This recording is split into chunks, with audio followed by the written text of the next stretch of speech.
Hello and welcome to Cool Sports Guy, everybody. I'm Tom. Joining me today is Jarrett. How are you, Jarrett? Doing pretty good. Good to have you back on the show, buddy. All right, so let's jump right into it. We're going to talk about just a few things post regular season. So obviously, a couple of fired head coaches, and then as we know, Chicago lost their last game while Houston decided to go for a 2-point conversion instead of going into a tie in overtime and to lose their number one pick next year. So we'll jump right into all of those things. So anything you want to add before we start off here? Any I will add takeaways from week 18. This is, I think, the first Bears game in years that I just refused to watch and watched a different game instead. I couldn't bring myself to go and sit and watch a game with Nathan Peterman at quarterback. But still love the Bears. Happy they lost. We get the number one pick, and we'll get into it a little bit more later. But I'm pretty thrilled. Awesome. All right. So I think we're gonna start with some coaches, right? Yes. All right. So real quick rundown. We have Matt Rule, Carolina Panthers, who was fired not even all the way through the season. Cliff Kingsbury, Arizona Cardinals. Frank Reich with the Colts. Nathaniel Hackett, obviously, Denver Broncos, first-time coaching, and Lovie Smith with the Houston Texans. By the way, I think this is the fourth coach Houston's fired in the last 4 years. Yes, and if you count interim head coaches, they're going to have their fifth in 4 years because Romeo Crennel coached a few games a couple of years remember. back. Yeah. Okay, so we'll start with Matt Rule. I guess honestly, the real question here is, do they deserve it or not? And then if you do have somebody in mind you want to plug and play for a head coach in the head coaching position over there, sure. But so Matt Rule, does he deserve it? I think so, yes. I had talked about it on the show many, many, many times how I thought Matt Rule was an awful coach. I think he's a good college coach because coaching in college is way different than the NFL. The NFL, you actually have to be a good leader of men because you're not coaching, a bunch of college kids. You're coaching, grown men. It's a completely different thing. He seems like a cool dude and all, but he was not good. And I feel like he brought down the talent level of the Panthers so much, as you could tell, because as soon as Steve Wilkes, who I don't think is a great coach either, came in, they went from, potentially top 3 pick to competing for a playoff spot till the very end. Yeah, I'll make it quick and easy and simple. Look, first, Matt Rule. I think Steve Wilkes' success shows that Matt Rule was not a good coach in Carolina. I think if Steve Wilkes would have taken over a few weeks earlier than he did, there is a slight chance that we're going to be talking about Panthers or Cowboys at Panthers rather than Cowboys at Texans at the Bucs this week. Now, of course, I wouldn't bet on that if it came down to it, but you know what I mean. Listen, at the end of the day, it came down to basically one game between those two teams, and we all know what happened. But if Wilkes would have taken over, I feel like a few weeks earlier than that, it may not have even come down to that one game. But that's just my 2 cents. Yes, I think Matt Rule deserved to go. So I'm on the same page. But I think where I will say that we're not on the same page is I think Steve Wilkes has done enough to deserve that job. And I think he should be their coach starting next year. I will say, I know I did kind of say I don't think he's that great of a coach anyways. But I do agree with you. I think he has earned the spot. I'm mostly saying that because I don't know if you remember him being the coach of the Cardinals a few years back, and it was kind of a disaster. Yeah. Which, obviously coaches can grow, improve just like players can. So he could very much prove me wrong. I don't have a lot of personal trust in him, but I do think he has done enough to deserve the at least the chance to control the team for full off season, a year and whatnot. Because they were a bad team, and then they ended the year very strong. They barely lost to the Buccaneers in week 17, which knocked them out of the playoffs. You don't need to be making faces. Barely. They were winning most of the game. So that's barely winning most of the game doesn't mean you barely lost. In my book, I guess. it is. Sure. Is there any I other don't know why I'm saying that. options? They lost by one possession. Is there any other options for coaches that you could see here? At Carolina, I honestly, man, I think that again, Wilkes kind of earned it. They could end up being a good team eventually, maybe, but right now, just looking at that overall roster and what they have there, it doesn't really seem like a very attractive job to me. I Yeah, mean, I kind of agree on that one as well. so are there coaches? Sure, I'm sure there are plenty of coaches, or not plenty. There's going to be a handful of coaches that I believe is going to be a better option overall. But it's also, hey, is it a good fit? Is the coach actually going to come in and coach? I don't see that. But talk about Wilkes, not succeeding in Arizona. Here's another coach that didn't really succeed in Arizona, Cliff Kingsbury. What do you got there? No, Cliff Kingsbury also very much deserved it. I had talked about that one quite a lot as well. I don't like Cliff Kingsbury. I think we've all known for years that he's a bad coach and somehow managed to get a contract extension at the end of last season. I think it kind of goes to show whenever they had a very talented team. I think honestly of the teams on this list, this might sound crazy, but the Cardinals, I think, just based on talent on paper, had the most talented team of any of the 5 here. I agree. And they won the beginning of the seasons every year with Kingsbury. It looked like it was a talented team, and then at the end of the year they trailed off. Even last season they were I think it was either 7-0 or 8-0, and then they lost to Green Bay, and then it hit halfway point, and it kind of it didn't spiral down as far as other past seasons, but it definitely trended down. And then they got to the playoffs. They limped into the playoffs against the Rams and got absolutely blown out. So yeah, it was that. I think that's a coaching issue more than anything, and Kingsbury definitely deserves that. Yeah, I think I've been saying this for a hot minute now. I don't have any faith in Kyler or Kingsbury, and you put those two together, it's just a terrible combination. To me, neither of these guys, whether that's because of injury, not being mentally tough, or just doing the same thing every week, you have to understand NFL people watch film and learn what you do. You have to change it up. They don't know how to finish off a season. I don't care if you go 8-0 in the beginning of the season. I didn't have much faith in the second half of the season with either of these guys, and I made that very clear. Cliff Kingsbury is 28-37-1 with the Cardinals. Yeah, bye. But you know what? Since we're talking about replacement coaches, I think more than the Carolina Panthers, I have 0 coaches that I would put in Arizona right now, because I don't think Arizona is an attractive job at all. Kyler Murray's contract and Kyler Murray's durability and his personality, that's a shipwreck right there. I kind of disagree with you on that. Kind of going back into the point I was talking about, where this is the most talented team of the 5 on the list. I think they're still a talented team. Yes, there's still question marks with Kyler Murray, but I think with the right coach, you could really unlock another level of Kyler Murray. He was number 1 overall pick for a reason. He's shown a lot of flashes in the NFL to make big plays. A guy who I don't think you're going to agree with this whatsoever, who I could see in Arizona, would be Sean Payton. Maybe. I know that's kind of a strange one. I'm not going to disagree. As far as talent, though, I do want to. So DeAndre Hopkins is going to be. He has 2 more years left on that contract. He has also demanded a trade, basically. So. Yeah, and I don't blame him, because it's in a he himself has. You've seen kind of on the field where he hasn't been the biggest thing in the world, but him and Kyler's kind of gone back and forth with each other quite a few times, right? And he himself have had to go. Look, a QB should be the leader. Your receiver shouldn't be moving the QB away from getting into a fight with the coach. DeAndre Hopkins has had to do that this year. Believe it or not, secretly, JJ Watt has had a really good year, right? And I think as while he wasn't as physically dominant, obviously this last season he was really good, but in the past few years he hasn't been physically dominant as he was in the beginning of his career. But he's a veteran leader that they're losing, right?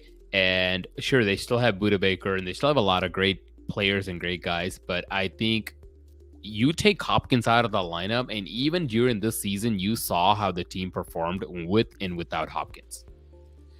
Those two guys gone. I like. Is there talent there? Yeah, there is. But what does that talent look like next year versus this year? I think is also a question that any coach that's going to go coach there should ask themselves. Well, obviously, like for teams to fire their coach, usually it's a bad team. So there's a lot of negatives for any coaching job. One positive, they do still have a lot of pieces. Budda Baker, I think, is very underrated. He's a very good safety. 100%. Byron Murphy, the cornerback, who I kept forgetting about every time I talked about the Cardinals secondary this year, so I'm going to apologize about that. He's a good corner. I don't think he's like an elite number one or anything, but he's a solid 53-man roster for 32 teams. It's okay. I forgot one player, and I know. But, Isaiah Simmons is a good piece to build around. You have your question marks with Kyler Murray. I like Rondale Moore, the receiver. He is very short, but I think he's an exciting player to watch. Yeah. They have pieces. It's obviously not a complete team at this point, but they also did lose a lot of games. And I don't know if you know this, they have the number 3 pick in the draft. You can get a very solid piece with that. Obviously, they won't go quarterback when they have Kyler Murray, who just signed that mega deal, but you can get a very solid piece to help build this team. I don't think they should, because I don't really like any of the quarterbacks coming out this year. Fair enough. But that's just my personal opinion. Okay. Well, yeah. I mean, hey, maybe I'm wrong. Maybe it is actually more attractive than the Carolina job, and maybe Sean Payton or somebody that's has experience can go over there and turn that franchise around. You never know. I mean, look, Carolina looked atrocious halfway through the season. We thought they were going to probably end last in the division, and then it just flipped. And the next thing you know, in week 17, they're fighting for a spot in the playoffs. So things happen. Carolina, I think, they're very underrated. They have a lot of good pieces, and a lot of those good pieces are young pieces. Derek Brown isn't talked about a lot, but he's a great defensive tackle. J.C. Horn, he got hurt at the end of the year and missed that Bucks game. But J.C. Horn is at the level he played at last year was top 5, and still no one talked about him. DJ Moore is great. Brian Burns is great. I'm not going to say they're a quarterback away, but I feel like they're one of those teams that if they had a good quarterback, they would definitely be a playoff contender very quickly. Fair enough. Well, especially considering what the division looks like, and there's a very high chance that the Bucks are going to look even worse. I know what you mean by playoff contender. I'm not meaning like beating up a bad division. I mean like genuinely a right. Yeah, I see what you mean, but I'm just saying that's got to be a plus for anyone who's thinking, "Hey, can I make the playoffs?" Yeah, I probably can. I just got to win like 8 games and I'm in, which is literally what the Bucks did this year. So, all right. So let's see, Frank Reich. What you think? He's the first one so far. I'm going to say did not deserve it. He was scapegoated. No other way about it. The Colts were having a bad year. Do not get me wrong, but I blame it more so on the owner, not even the GM. I blame it on the owner who keeps he demands his team to be so good, and he doesn't want to sit through a rebuild that they traded for Phillip Rivers for a year or two, then Carson Wentz for a year, then Matt Ryan. I got this. Luck, Hoyer, Rivers, Wentz, Ellinger, and Matt Ryan. 6 QBs is what he went through. By the way, 4 of them are retirement home QBs. Yeah. Sorry, continue. I was just trying to give you. That's kind of what I was going down because he made it. Which works. It kind of goes more towards my point that they it was the retirement home for quarterbacks, now they're talking about, maybe Derek Carr going there or other aging quarterbacks. I think it's time for Tom Brady to go there if he's only got a year or 2 left. I mean, honestly, yeah. It's like the Florida of the NFL. I don't even think they needed a full rebuild, but they needed to go out and make a big move for a quarterback, not trading for these guys who burnt out on other teams or who were 37 and have 12 kids. There's one guy who's it's Phillip Rivers, but even when Phillip Rivers was there, they were actually such a good team. I will agree to that. Yes, that defense was good. Cough cough. Matt Eberflus is a good coach. Cough cough. 40, 33 and 1. Frank Reich with all these QBs. I think he did an outstanding job. And as you can tell, then Jim Irsay, the owner, fires him and hires his drinking buddy Jeff Saturday, which I think was kind of I don't know how to put it into words, but it was kind of like I don't know. It looks bad on the league whenever he goes out here and he just hires his drinking buddy instead of actually hiring a good coach. I don't know. I was very against it at the time, and I'm very against it now. You might lose a drinking buddy because you can't keep this guy on as a coach. Yeah, I think he's getting an interview, that he doesn't even deserve that. He went 1-7, and he blew the biggest lead in NFL history and got blown out in games. Like, it was just. I don't know. I think he can blame Matt Ryan on that though, because Matt Ryan's just known for. Fair. But the point is, Jeff Saturday, I don't think is a good coach. And he's never coached. Of course, he's not a good coach. I guess he was a good football player. He was a great football player. You know that dude who was a high school graduate we hired as an engineer? Oh yeah, he doesn't know what he's engineering. Like, whatever. But I think he was a great football player. Don't get me wrong, but Jeff Saturday, not a good coach. Yeah. To continue from that. Are there any names that stand out to you for the Colts job position? Yes. Man. I'm trying to think. Who's available right now? See, here's the thing. First of all, head coaching jobs, the first thing that comes to my head is like Sean Payton, because he's just like almost like a free agent. I mean, they have to trade for him, so not really, but let me see. Who were the Texans interviewing? They were interviewing D'Amico Ryans. I think he'll be a good fit for Colts. I was gonna save him for the Texans, so I'm gonna hold off on talking about him for a minute.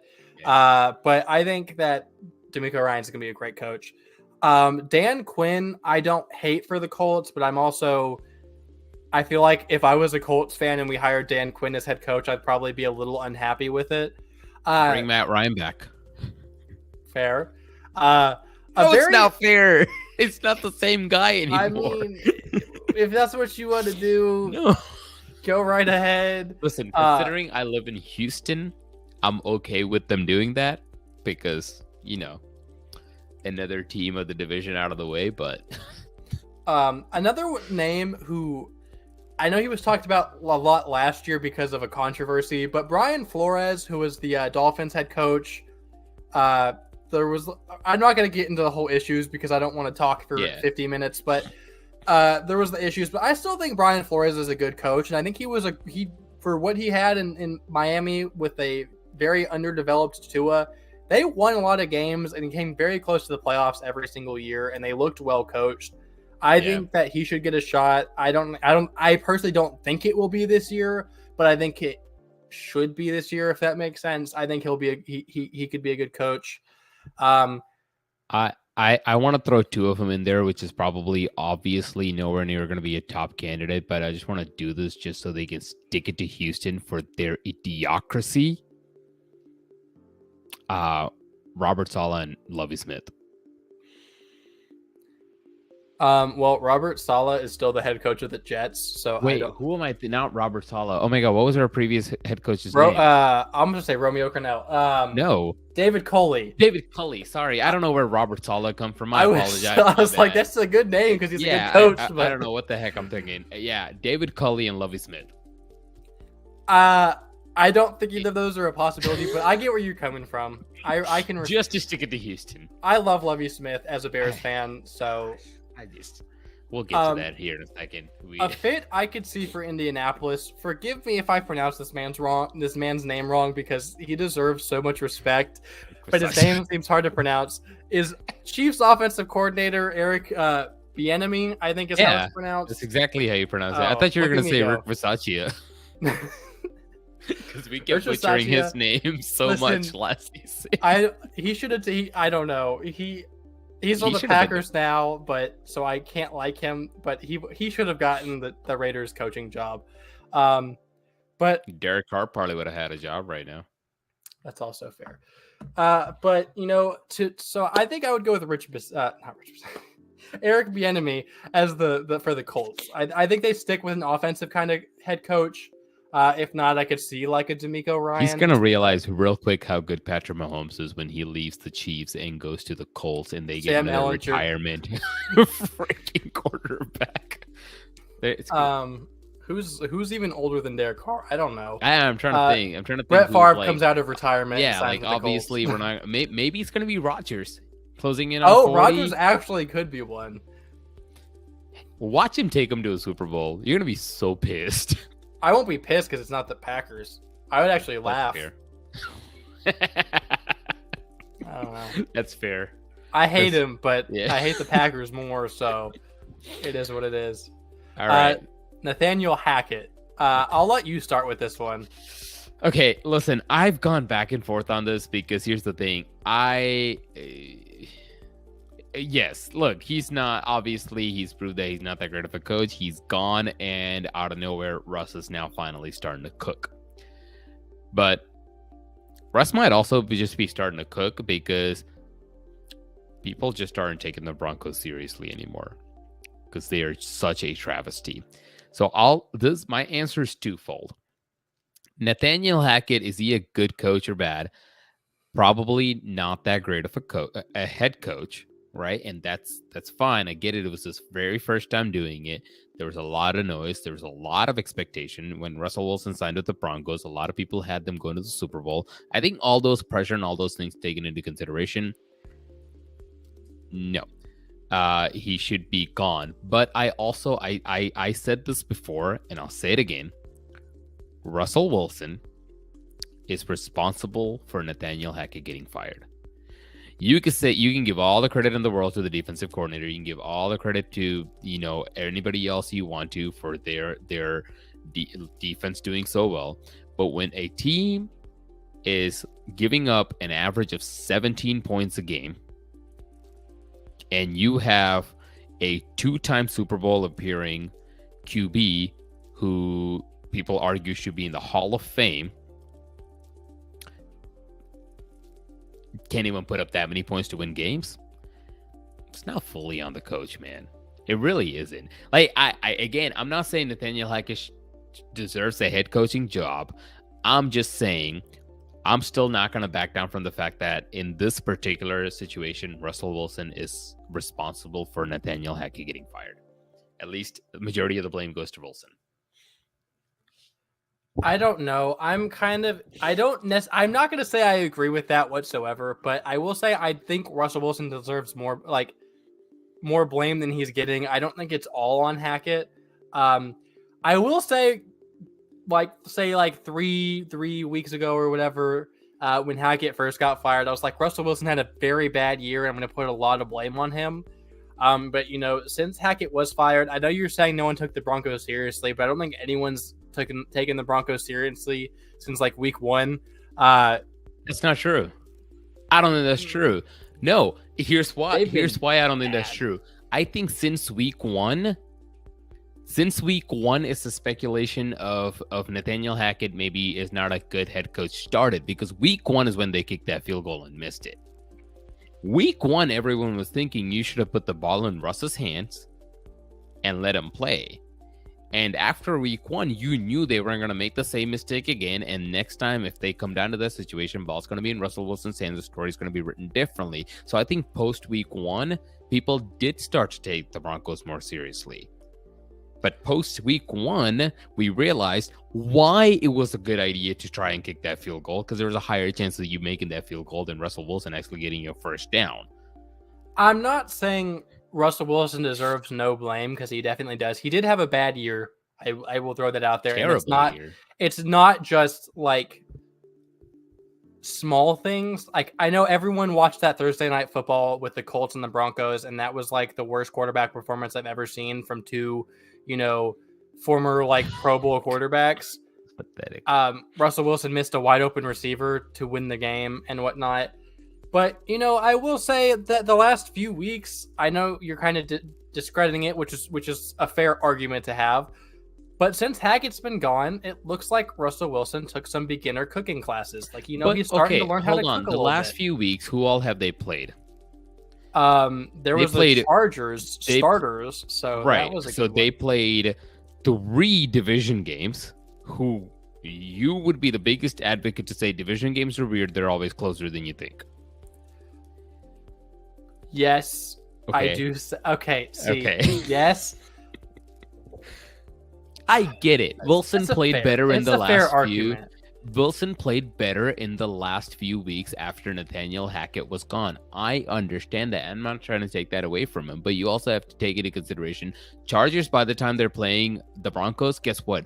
Playoff spot fixed. And how many players got hurt?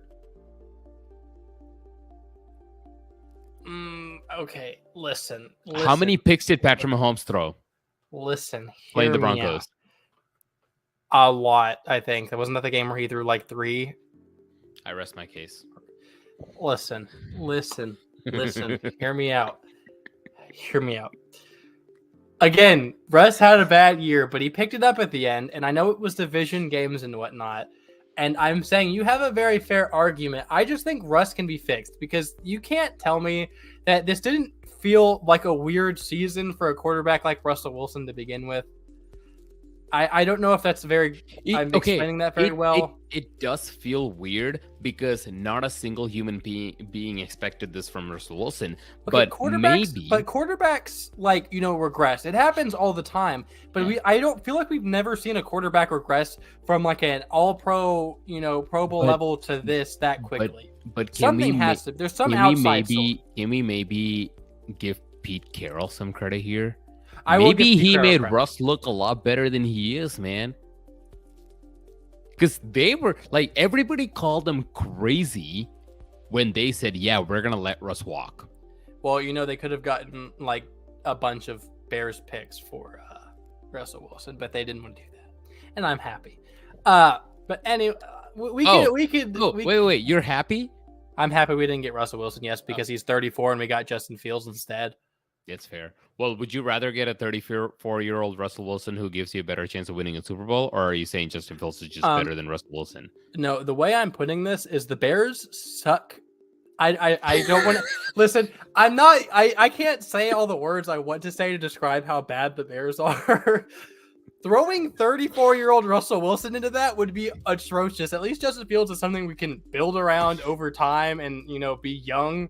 But I have some words to describe the Bears, but I don't think we're allowed to say that on this show, so I'm gonna keep it to myself.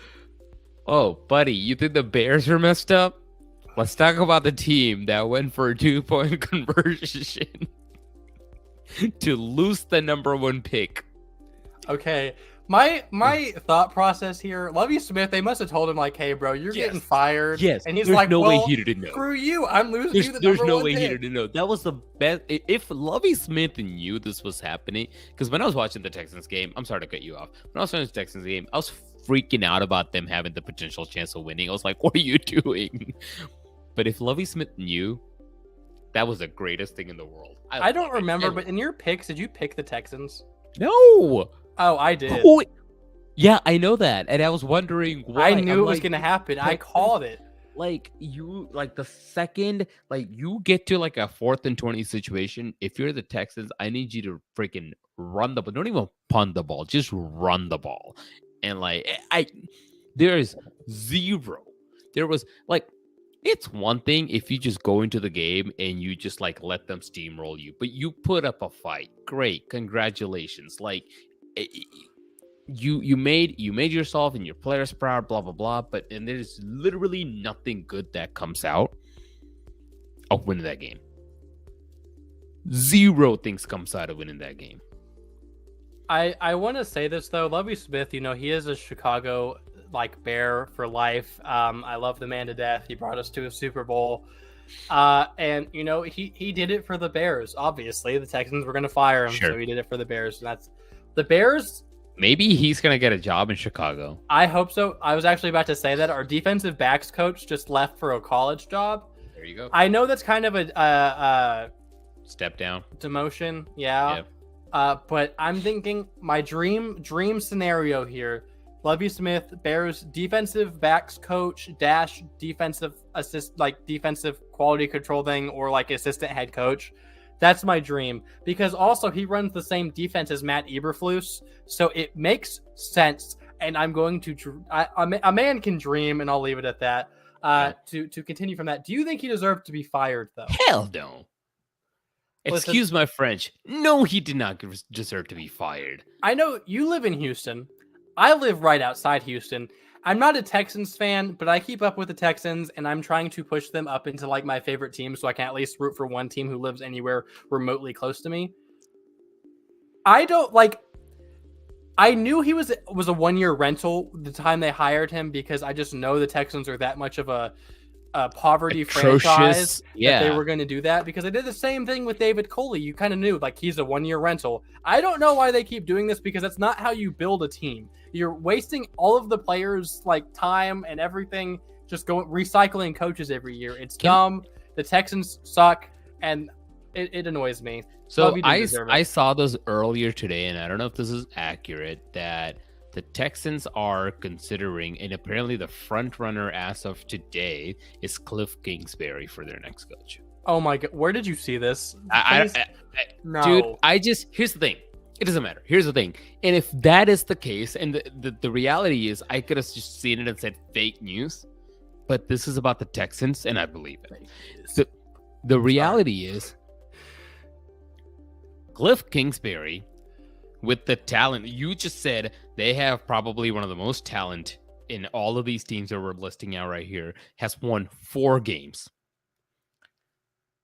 And Lovie Smith, what did he have? Davis Mills. He has a really long neck. He can. Who also didn't even play every game this season because he got hurt. Kyle Allen. Sure. Yeah, no, they don't have a lot of talent. He had literally nothing to work with. He was not set up for success. Yeah, I don't like. I'm not saying this is some big conspiracy, but if the Texans are doing something, like, I don't know. And can I ask? Can you I understand. I know I'm going to contradict myself just a little bit here because it was towards the end of the season, and sure, people probably aren't taking you seriously, blah, blah, blah, blah. The Cowboys almost lost to them. The Texans, Lovie Smith is very much a coach. The Chiefs was taken to overtime. Lovie Smith is very much a coach that will keep you in games. I don't understand, the competitiveness that even win or lose a game, when you show that level of competitiveness, even when you know you're not going to go anywhere, that means something, man. And the fact that last year, same thing, they fired the head coach for what? Culley had nothing to work with. And then this year, Smith had nothing to work with. They just, I don't know. I think it's atrocious. I think Houston is just starting to be one of the worst franchises in the history of franchises. And it's pathetic because they have such a great fan base. Houston, the fans here deserve better. They do. Listen, it's depressing. That's why even people in Southeast Texas, which is way closer to Houston than Dallas, they're all Cowboys fans because no one wants to root for the Texans. Sad. Okay, listen, Houston Texans, I know you're watching. What you want to do is hire a coach and keep him for more than a year. Problem solved. D'Amico Ryans, he used to play for you. It is such a good hire. It makes so much sense. Just please make it happen and then keep him for keep him forever because he's probably going to be a great coach, but you're not going to do that. You're going to go hire Cliff Kingsbury and then suck for another decade. Okay, I know you're going to disagree, and I know we don't have a lot of time, so you can just say, hey, Tom, this is a dumb idea, and we're going to move on. That's okay.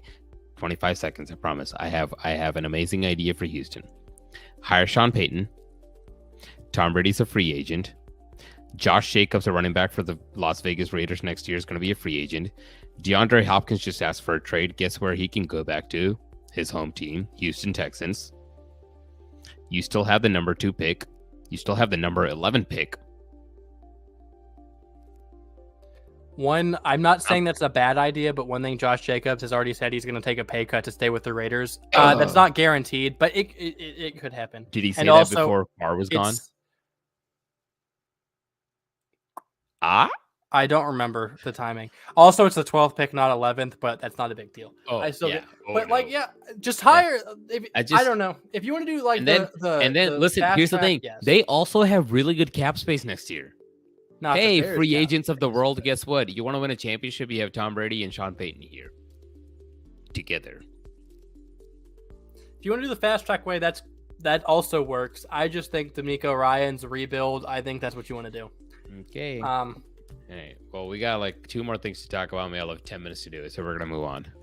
We promise we're not gonna rant on this, but it's been fun.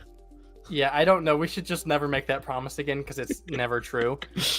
All right. So, what should the Bears do with their number 1 pick? I'm gonna let you take it. You're the Bears guy here.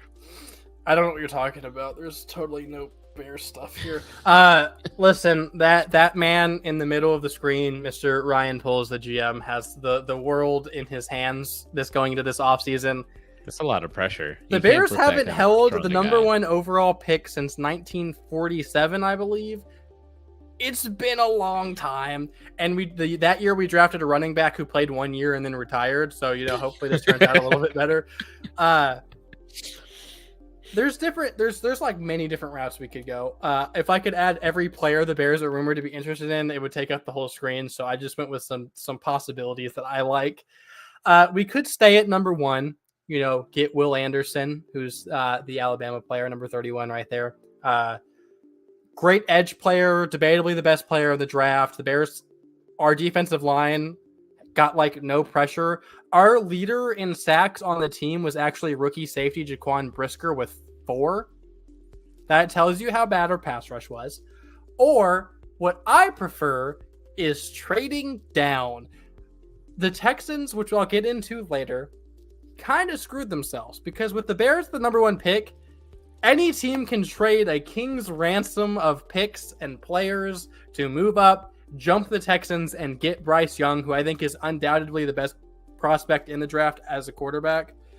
One scenario I've already fallen in love with, which I hope happens, is we trade with the Colts because they don't want Bryce Young in Houston. Colts trade up to number 1 to jump their rival. They get Bryce Young. They give us their first round pick, number 4 this year, so we don't even fall that far. Their second round pick this year, and their first round and maybe second round next year, which they're probably going to suck. If you see what people do, what trades are to trade up for a quarterback, it makes a lot more sense than the face you're giving me. They suck next year. We get a good pick next year from them too. And here's the thing. I feel like in the last, 7 years, I think we've learned that having the number 1 draft pick really isn't all that hyped up to be. I'm going to tell you this. You know how many first round picks were traded to trade up for Trey Lance? And where's that? Okay. You're acting like these teams have learned any kind of lesson, Tom. Yeah, no, that's I agree with you on that. I'm not going off saying, of what the smart thing to do is. The idea that the Colt who has the number 4 pick, who I get it, hey, you wait all the way till 4, you're probably not going to get Bryce Young. I fully understand that. The Colts who has the number 4 pick would trade away for number 1 pick, and they will give up their number 4 pick, second round pick next year, and then a first round and a second round pick the following year after that. Or this year and the next year, sorry, but it's also not just for the fact you're trading up to get if they fall in love with the quarterback, it makes a lot of sense. If they don't, then they don't. But not only if you fall in love with the quarterback, do you get to get that guy without a doubt, you also get to steal him from a division rival where he could go and torture you for the next decade and a half. Well, are you really worried about the Texans right now can get Patrick Mahomes? And I probably wouldn't be too worried. They're atrocious. Fair. I'm just saying that's dream scenario here right now. That's fair. Carolina at 9 could trade up. The Cardinals at 3 could. I mean, actually, no, never mind. They're not trading up. But I think honestly, your best bet right now. You have all the cap space in the world, right? It's a bidding war, is what I'm saying. But it's a bidding war, exactly. I think you need to, in my opinion, realistically, you would trade away the first number 1 pick for highest bidder. Maybe either that or the middle of the pack. You get 2 picks in between the first and the second round, and you can draft 2 good players. I feel like with that still, because you need to build on your defense. Right? I think regardless, we're getting more than just a first and a second for the number 1 pick. You probably get another player out of there too, right? There might be like because again, you need to build on your defense. You need to give your quarterback some help, right? And then you need to hire a human being to go into the facility and teach your coaches, your owners, and your other players about the position called offensive lineman and what that is and what they do. I'm going to point out to counter argue that Ryan Poles was a former NFL offensive lineman. He was with the Chiefs. No, listen, you know the Super Bowl when the Chiefs played Tampa Bay? You're wearing the jersey, so I assume you remember it. Of course, Mahomes' offensive line was garbage, and he got pressured the whole time, causing them to lose. And then the very next year, they had one of the best offensive lines in football. Ryan Poles was there for that. He knows what an offensive lineman is. Maybe, and hopefully, like I'm just saying, judging from what I saw this year.